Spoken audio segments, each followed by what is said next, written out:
you don't feel like you are. Well,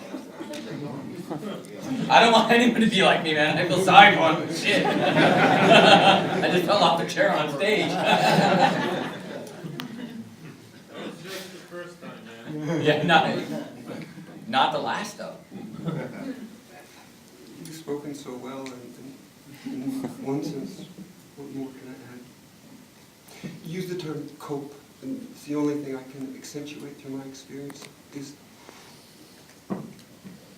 do you know what Make-A-Wish is? Yeah. Yeah.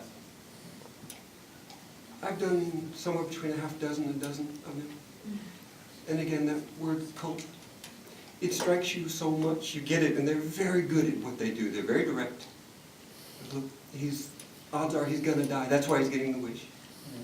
He wants to see you before he dies. And at first, you're just overwhelmed. Of course, and thank you, and I know what I said. And then you just sit there just going, what have I done for that? You know? And so I can't sleep. And then you go through that digestion process, and the ticket comes in the mail, and you show up. And the craziest thing is the parents. Because they're watching the whole thing go, you know? And you go, and there's a number, it depends how cancer attacks their body. Sometimes it attacks it in such a way the body actually rolls on quite well. I had one kid do a backflip, you know? It's like, they're fine. Another kid, the one I'll tell you about now, they had to unplug him from the wall. He's bald, he's fragile, he's pale, not much time. And I walk down the hall, I'm looking at the parents looking at me, and you can see the first thing in their eyes, it's crystal to me. It's like, him?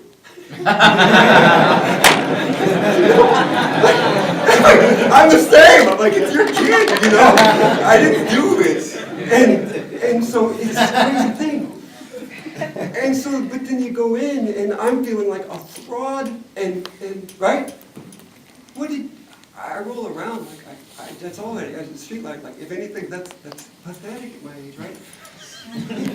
I go in, and the kid, they unplug him, and he can barely. He's like when they're like hold it, and then trying to unplug him, and he just runs into your arms, gives you a hug, and then it's right at that instant with the parents who are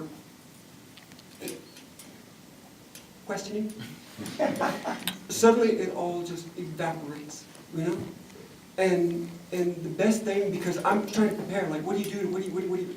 All you can do is just, dude. All the stuff you talk about is, I like Ghostbusters too. You know what I mean? You just show you're natural and a goofball, and you're the same. You're the same.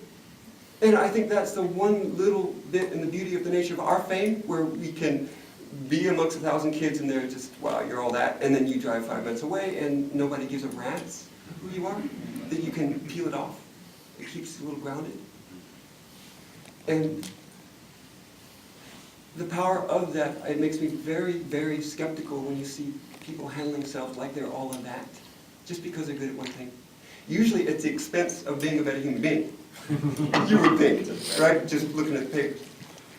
And so if anything, this has taught me, or what I strive to do is, man, just show you're just normal. You're just the same. You know? That's what I like to do.